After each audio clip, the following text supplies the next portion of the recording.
ప్రభుత్వాలు ప్రధాన కార్యదర్శుల పాత్ర చాలా కీలకం. సమర్థులైన ఐఏఎస్లు ఉంటే ప్రభుత్వ పాలన సాఫీగా సాగుతుంది. అందుకే ఈ పోస్టుకు ఎంపిక చేసే ఐఏఎస్ల విషయంలో ప్రభుత్వాలు ఆచితూచి వ్యవహరిస్తాయి.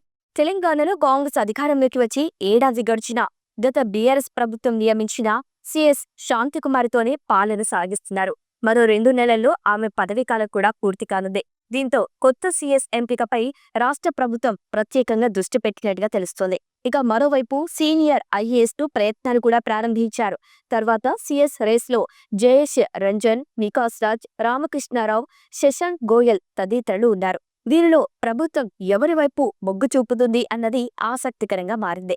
బీఆర్ఎస్ హాయం నుంచే శాంతికుమారి, ప్రస్తుత సీఎస్ శాంతికుమారిని గత బీఆర్ఎస్ ప్రభుత్వమే నియమించింది.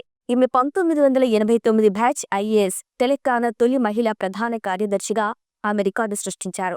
ఇక 2023 జనవరి 11న ప్రభుత్వ ప్రధాన కార్యదర్శిగా బాధ్యతలు చేపట్టింది. ఇక 2025 ఏప్రిల్ 7వ తేదీ వరకు ఆమె ఈ పదవిలో కొనసాగనున్నారు. వాస్తవానికి అసెంబ్లీ ఎన్నికల తర్వాత బీఆర్ఎస్ ఓడిపోయి కాంగ్రెస్ అధికారంలోకి వచ్చింది. దీంతో సీఎస్ను మారుస్తారన్న చర్చ జరిగింది.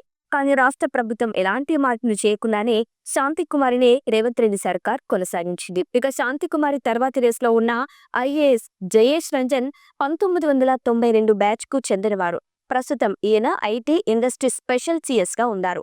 ఆయనకు ఇంకా 2.5 ఏళ్ల సర్వీస్ ఉంది. ఇక 1992 బ్యాచ్ ఐఏఎస్ వికాస్ రాజ్ కు మరో 3 ఏళ్ల సర్వీస్ ఉంది.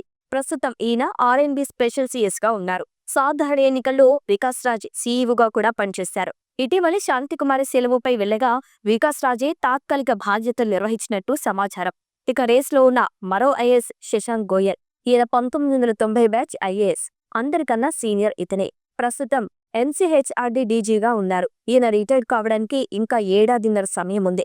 ఇక 1991 బ్యాచ్ ఐఏఎస్ రామకృష్ణారావు ఈ ఏడాది ఆగస్టులో రిటైర్ కానున్నారు. ఈయన ప్రస్తుతం ఫైనాన్స్ స్పెషల్ సీఎస్ గా ఉన్నారు.